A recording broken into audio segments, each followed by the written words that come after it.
Olá, boa tarde. Começa agora o Agrimercado, o mercado agrícola no meio do dia.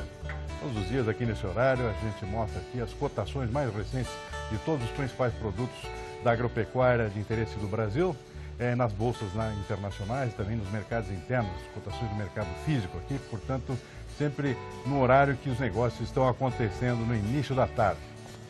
Nesta quinta-feira, quase final de semana, continua o problema com a crise da dívida grega. A Grécia com dificuldade de pagar a conta, são contas que vencem no final do mês, o FMI não quer mais conversa, portanto a crise continua, está perto de um desfecho que pode não ser muito bom. Fora isso, o mercado de câmbio aqui voltando a ceder nessa quinta-feira, já pelo terceiro dia consecutivo, ontem caiu bastante, 1,2%, anteontem também caiu 1%. O produtor aqui começando a ficar preocupado porque o câmbio aqui estava dando uma sustentação aos preços internos dos produtos agrícolas, independentemente das cotações em queda lá nos mercados internacionais. E uma das causas disso, a reunião do Banco Central Americano, o Federal Reserve, ontem, que decidiu não mexer nas taxas de juros por enquanto. Agora, vamos ver como é que é a tendência desse mercado daqui para frente, que está caindo de novo agora nessa quinta-feira, nesse início de tarde. E para isso eu vou conversar agora com Wolfgang Walter, que é consultor de valores mobiliários da Global Hedging. Boa tarde, Wolfgang. Obrigado por participar mais uma vez aqui do nosso programa. Boa tarde a todos. Falando um pouquinho do dólar, realmente uma decisão bastante forte do Fed aí para manter a sua política de ir devagar com essa alta de juros, né? E isso fez com que o dólar mundialmente, né, não só aqui no Brasil, caísse e cedesse bastante. Nós tivemos pouco progresso com a questão grega, né, como nós estamos ouvindo, e isso aí, ou seja, olhando para frente, não para trás, pode ser um grande fator altista para o dólar, né? Ou seja, enfraquece o euro, né? Exato. Temos aí, no final do mês, sempre aquela disputa da Petax, né, que agora vai ser maior ainda, com a pouca rolagem do Banco Central, que inclusive não chegou a afetar muito o mercado, né? Ou seja, diminuir a rolagem equivale ao Banco Central comprar mais dólares, né? Isso não chegou a afetar o nosso mercado local, o dólar seguiu aqui caindo, seguindo os seus pares internacionais, e só que isso uma hora cobra a sua fatura, né? Ou seja, no final do mês, onde vence os swaps do Banco Central, nós temos visto sistematicamente uma certa alta do dólar, né? Esse mês talvez siga essa tendência. E também com o agravante da questão grega, né, que também tem calendário para isso. No final do mês se vence o prazo do FMI, do Conselho Europeu, para os empréstimos da Grécia, né? E isso aí que vai colocar, eu acho, um grande estresse no mercado. Pode ser que o mercado esteja calmo hoje, mas não esteja tanto daqui a uma semana. Essa questão da dívida grega, na verdade, a decisão vai acabar sendo política, ou seja, não tem mais o que discutir tecnicamente, eu acho pelo menos, portanto tem que evoluir para algum tipo de decisão política dos pares da Grécia lá na União Europeia, ou na zona do euro pelo menos, mas até isso está difícil de acontecer. Parece que o pessoal está começando a perder a paciência e já meio conformado a Grécia dar um calote aqui, inclusive sair da zona do euro. Qual é a percepção que você enxerga do ponto de vista do mercado, de quem está operando o mercado, como é que se protege em relação a isso aí? Aí existem, vamos dizer, duas visões. Uma de curto prazo, que talvez não seja tão light dessa forma, né? Ou seja, sempre havendo um fato novo, um fato desconhecido, o mercado deve reagir negativamente nesse momento. Existem também questões práticas, como o controle de capitais, né, que podem ser impostas à Grécia. Ou seja, num curtíssimo prazo, acredito que isso vai refletir bastante negativamente nos mercados. Agora, olhando mais para frente, claro que conta muito mais, isso o mercado mostra hoje, né? Ou seja, como vai indo a economia americana, como vai indo o resto do mundo, né? E, então, talvez essa questão seja passageira, mas podemos ter um soluço aí no final desse mês. O Wolfgang, considerando aqui que o nosso principal telespectador aqui é um produtor agrícola, produtor de soja, inclusive, que quer lá pensar já em fazer alguma posição lá de safra nova, lá para março ou maio do ano que vem, o que ele faz nesse momento? Aliás, começando pelo como é que está o mercado, o futuro nesse momento, lá para esses meses que eu citei? Certo. Hoje o futuro estaria em torno de 3,30, né? Ele cedeu bastante em relação ao que estava aí há algumas semanas atrás, né? Que chegou a bater 3,50 praticamente. Então, não estamos assim no melhor momento, talvez, para fazer um travamento à frente, né? Sim. Pode ser que venha uma chance com essa questão da Grécia aí, final do mês, o dólar voltar a subir um pouco, né? Lembrando que ele chegou próximo, até passou os 3,20, agora está mais próximo dos R$3. Ou seja, são esses 20 centavos aí que estão fazendo essa diferença. E você acha que pode cair abaixo de 3 no curtíssimo prazo, ou... Não descartaria, ou seja, se houver uma solução política, né, que aparentemente técnica não haveria para a Grécia, né, ou seja, o mundo está bastante embalado de um lado positivo, claro. Seria mais uma boa notícia, e mais uma pedra que sairia do caminho. Agora, olhar também o Banco Central, final do mês aqui para o Brasil, ou seja, existem outras questões internas, inclusive reformas aí sendo votadas, então tem outras coisas que podem atrapalhar um pouco aqui no Brasil, cair muito abaixo dos R$3. Ou seja, a volatilidade do mercado pelo menos continua, né? Exatamente, bem forte. Ó, Wolfgang, muito obrigado pela sua participação mais uma vez aqui no nosso programa. Uma boa tarde para você e até uma próxima, hein? Boa tarde a todos. Até mais. Até mais. Bom, vamos dar uma olhada agora nos principais indicadores nessa quinta-feira aqui nos nossos mercados de commodities. Vamos começar pela soja. Vamos ver o nosso quadrinho aqui com os preços da soja.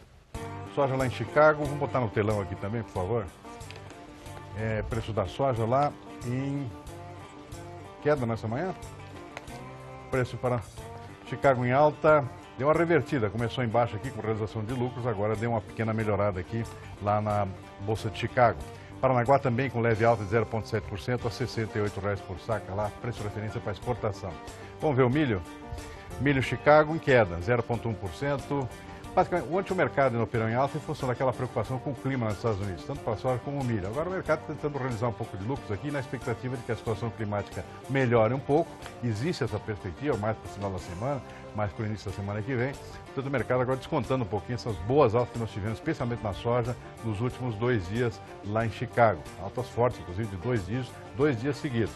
Agora um pequeno desconto aqui, a soja recuperou em baixa no início do dia, no início do pregão, deu uma pequena recuperada agora no início da tarde. O milho segue com leve baixa, mas é praticamente estável, ou seja, não tem nenhuma oscilação muito forte, nem para cima nem para baixo. Vamos ver o próximo aqui, trigo, café. Café em Nova York, arábica em alta, 0,8%, dando uma revertida, onde caiu, tinha subido bastante, tinha caído bastante no dia anterior, onde subiu, e agora voltando a subir 0,7%. O café robusto em Londres estável a $1.765 a tonelada. Sul de Minas Gerais, preço em queda, 2% aqui a R$445, refletindo aí essas quedas que nós vimos nos últimos dias.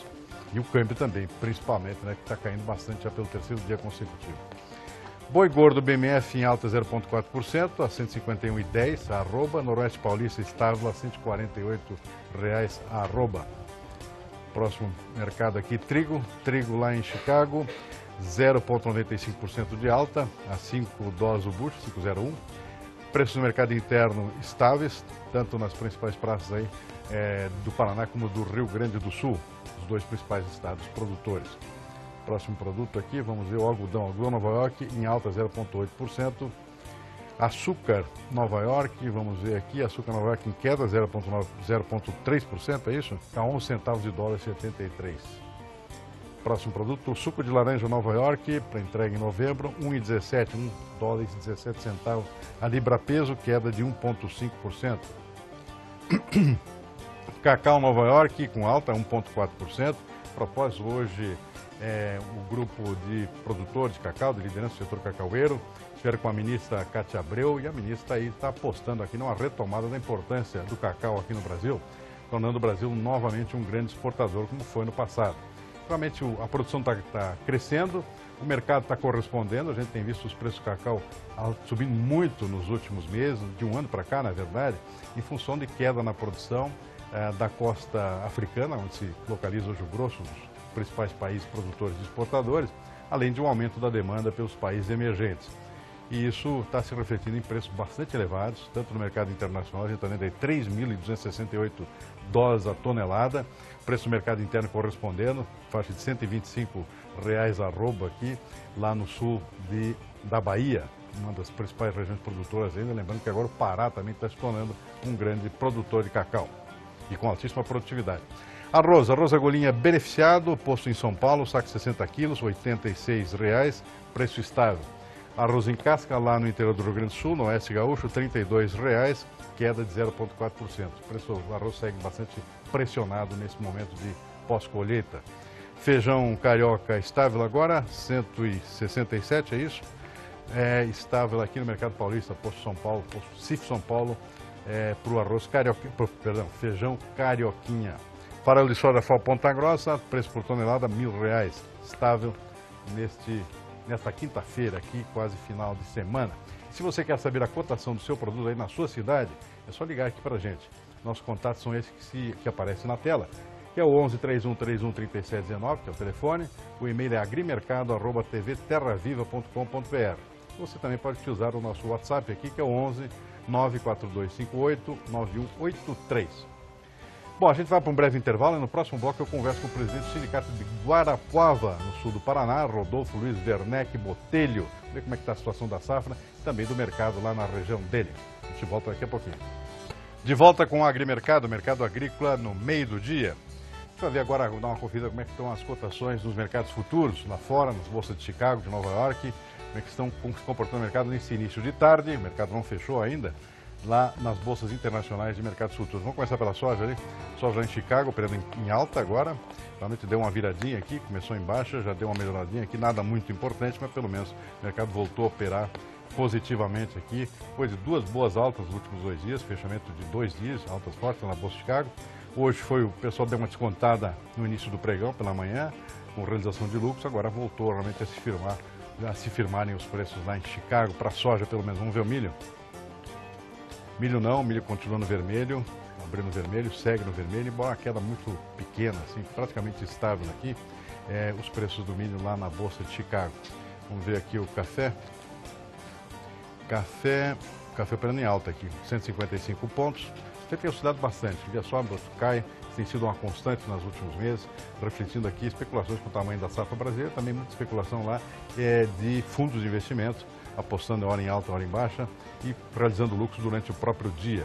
Isso tem sido uma constante, por exemplo, tem sido recorrente praticamente todos os dias. Agora, nesse momento, pelo menos, prende alta 155 pontos aqui para o contrato de julho. Bom, eu vou conversar agora com o Rodolfo Werneck Botelho, que é presidente do Sindicato Rural de Guarapuava, no Paraná. Boa tarde, senhor Rodolfo, obrigado por participar aqui do nosso programa. A ideia da conversa é ver como é que está a situação da safra aí na sua região, nesse momento. Obrigado, hein? Boa tarde. Boa tarde, eu que agradeço. Como é que está a situação da safra aí nessa região, nesse momento aí? Vocês têm safrinha de milho aí, não tem? Não, aqui não é só trigo, né? Só trigo. Okay. Uma área mais alta, 1000 metros de altitude. Perfeito. E a gente planta em função de geadas, a gente planta um pouco mais tarde. Então, o início do plantio do trigo, cevada, é agora em junho e começo de julho. Está andando bem? O plantio do trigo já foi feito, né? Como é que está a safra nesse momento? Nós tivemos uma precipitação grande de chuva nesse fim de semana passado, desde sexta-feira. E segunda-feira agora tivemos uma geada. Primeira geada grande do ano, aqui é normalmente dia antes, né? Que atrasou um pouco essa geada em função do próprio fenômeno El Niño. As culturas de inverno, aveias já estão plantadas, a grande maioria, mesmo as aveias de pastagem. E as culturas de cevada estão no começo do plantio agora e trigo também iniciando o plantio agora. Cevada tem sido uma boa opção agora, uma alternativa de inverno. Estive conversando com o pessoal do Rio Grande do Sul também, com o crescimento da safra, mas é um mercado bastante restrito às cervejeiras, né? É isso, a cevada é a segunda área aqui na região de inverno, primeiro é trigo. A cevada pode ser uma cultura interessante, com uma rentabilidade, dependendo do ano, também interessante. Um pouco mais tecnificada que o próprio trigo, em função da qualidade do malte que precisa ser produzido. O Brasil importa parte do malte de fora também, principalmente da Argentina. para fazer o mix para cervejeiro. Aqui em Guarapuava a área tem se mantido instável, até caiu um pouquinho cevado em relação a trigo da cooperativa agrária, mas o grande problema tem sido o custo de produção da cultura do trigo, que tem aumentado bastante, com uma baixa rentabilidade, desanimando os produtores, em função da rentabilidade da cultura. A gente tem notado um aumento grande de fertilizantes esse ano, além de mão de obra, energia elétrica e óleo diesel. Isso tem tem criado dificuldade para o produtor fazer o seu plantio de inverno. A gente está com uma provável redução de área de trigo aqui na nossa região e no Paraná também, como Rio Grande do Sul, diminuindo a área de trigo também. E ficamos com poucas opções de substituir a cultura de trigo por outra cultura. Uma delas é a cevada, mas também não é um mercado muito grande. Também tem alguma coisa de triticale, canola, mas todos são mercados restritos. Bom, um assunto que eu tenho... Sim, pode continuar, por favor. Fica muito restrito nessas culturas e, principalmente, como aqui é uma região fria, tem um plantio de aveia, quer seja para grãos ou aveia para cobertura, fazer matéria para cobertura de plantio direto e para pastagens de pecuária de corte de leite também. Bom, um assunto que tem preocupado todo mundo que eu entrevisto aqui, tem entrevistado vários presidentes de sindicatos rurais por esse Brasil lá fora aqui, é a preocupação com o custo, como você já mencionou, e com o juro mais caro para a próxima safra e com o atraso na liberação dos custeios que está causando um represamento aqui na demanda por insumos, né? Caiu bastante as vendas de entrega de fertilizantes, segundo dados divulgados ontem, inclusive pela Associação Nacional de Difusão de Adubos, e isso pode se refletir lá na frente até com preços bem mais altos do que já estão nesse momento, né? Isso nessa região está acontecendo a mesma coisa? Está muito atrasado aí também? Aqui também a gente concorda com essa afirmação. A questão de financiamentos nesse primeiro semestre foi muito lenta, liberações dos custeios e pré-custeios também, inclusive de trigo, como também os pré-custeios para a safra de verão de soja e milho. Muita dificuldade de sair essas liberações do crédito oficial. Esse plano de governo agora do plano agrícola que saiu, que a partir de julho, com um juro bem mais alto na maioria das modalidades de financiamento, criando mais uma dificuldade para o produtor rural e principalmente essa falta de crédito em primeiro semestre, é bem isso que foi comentado, a dificuldade de comercialização, quer seja de revendas de produtos químicos, sementes, e também pelo próprio fertilizante, que aumentou de preço no começo do ano em função da relação real-dólar, uma venda bem menor do que nos últimos anos, e todas as compras dos produtores rurais, pensando em cultura de inverno e também em cultura de verão, estão muito atrasadas em relação aos anos passados. As revendas vendendo poucos produtos e produtor comprando da mão para a boca, comprando só o que precisa para usar naquele próximo período. Realmente o dinheiro está muito curto e o produtor tem que fazer muita conta para ver a viabilidade do seu negócio. É um ano de muita cautela que o produtor deve ter e principalmente usar a calculadora e fazer custos da sua lavoura. Ok, só para finalizar aqui, como é que está a comercialização da soja aí na região? Está praticamente liquidada a safra velha? Já tem gente fazendo algum negócio de safra nova, não? Não, ainda tem alguma coisa ainda de safra da safra do ano passado sendo vendida. O produtor tem procurado aproveitar os momentos quando o dólar e Chicago dão uma ajuda, a própria questão desses últimos dias aí, que deu uma melhorada na relação de troca. O produtor tem fixado alguma coisa de soja física e aproveitar para fechar alguma coisa de safra futura. Mas ainda o percentual de safra futura ainda não é muito grande. Mas nós estamos recomendando que os produtores, pelo menos, comecem a travar os seus custos para a próxima safra, que tudo indica até agora, a safra americana está com um pouco de umidade, mas pode ser grande também. Muito bom. Olha, senhor Rodolfo, muito obrigado pela sua participação no programa, uma boa tarde e até uma próxima oportunidade. Hein? Boa tarde, eu que agradeço. Bom, a gente vai para mais um rápido intervalo e já voltando para ver as cotações do mercado físico lá no interior do Brasil, nas principais praças de produção e comercialização. A gente volta em seguida. De volta com o Agrimercado, o mercado agrícola no meio do dia. Bom, vamos ver como é que estão as cotações dos principais produtos agrícolas no mercado físico, no interior do país. Vamos começar com a soja aqui, que está oscilando bastante. Aliás, tem sido uma frequência nos últimos dias, essas oscilações fortes no caso da soja aqui. Porto Paranaguá, R$ 68,00 por saca, alta de 0,7%. Passo Fundo também subindo. Isso reflete Chicago. Apesar do câmbio caindo, com a Bolsa de Chicago subindo forte nos últimos 2 dias, tem ajudado a sustentar os preços internos aqui, conforme a gente está vendo aí, ó. Passo Fundo também em alta, Cascavel, Paraná, 0,8% acima também de ontem. Rondonópolis com leve queda aqui, e Sorriso também. Oscilação frequente aqui, está lá já refletindo essa queda do câmbio aqui nos últimos 2 dias. Nos últimos 3 dias, na verdade, contando com hoje, né? Vamos ver outras praças aqui. Rio Verde lá em Goiás com alta. Dourados, Mato Grosso também subindo bem lá. Mato Grosso Sul, né? Uberlândia e Minas Gerais também com alta, 1,7%. Barreiras na Bahia, 0,9%. E Balsas do Maranhão, 1,7%. Vamos ver outras praças aqui. O milho está praticamente estável, não tem mexido muito de ontem para hoje. Aí os preços pode ser que mexa ainda no final do dia, dependendo do comportamento da Bolsa de Chicago, mas por enquanto aqui, esses são os preços aqui que oscilavam agora perto do meio-dia. Nos nossos mercados internos, o preço do milho, portanto, praticamente estáveis aqui. Vamos ver outras praças aqui. Rio Verde lá em Goiás também estável. Tudo estável aqui nos mercados internos de milho, pelo menos nessas praças que a gente acompanha mais diretamente. Vamos ver outro produto aqui. O café caindo, realmente está caindo bastante aqui, e você junta aqui a queda em Nova York, também com a queda do câmbio aqui, que reflete diretamente nos preços físicos do café aqui no nosso mercado interno. Queda de 2% lá no Sul Mineiro, Cerrado também com queda de 2%, a Zona da Mata estável, e o Conilon lá caindo um pouco menos, 1 ponto percentual lá em Vitória, no Espírito Santo. Boi gordo, Noroeste Paulista estável a R$ 148, Cuiabá 140, vamos vender praticamente o mercado estável aqui nas principais praças. Goiás também, Mato Grosso Sul também, lá no Pará, sul do Pará, em Marabá, também estável. Vamos ver outras praças aí. Triângulo Mineiro também, 139, preço estável. Alegrete, Rio Grande do Sul, R$ 5 o quilo vivo. É o equivalente a 150 aqui em arroba, para comparar com os outros mercados. Bom, e termina aqui o nosso agrimercado de hoje, o mercado agrícola no meio do dia, com a promessa de voltar amanhã com mais informações e cotações sobre os principais mercados agrícolas de interesse do Brasil. E a gente termina aqui com imagens de Chicago, onde se situa a bolsa que a gente acompanha aqui diariamente no agrimercado. Uma boa tarde a todos e até amanhã.